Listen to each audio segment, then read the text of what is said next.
আপনারা জানেন দীর্ঘ 17 বছর আমাদের নেত্রী বেগম খালেদা জিয়া, আমাদের নেতা জনাব তারেক রহমানের নেতৃত্বে একটি মাত্র দাবিতে আমরা আন্দোলন করেছি।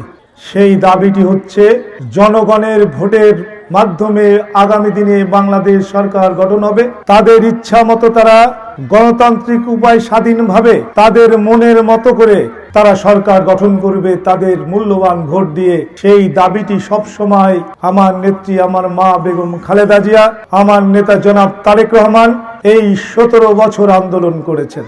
এই ভোটের অধিকার চাইতে গিয়ে আমার নেত্রী 7 বছর বিনা কারণে কারাভোগ করেছেন।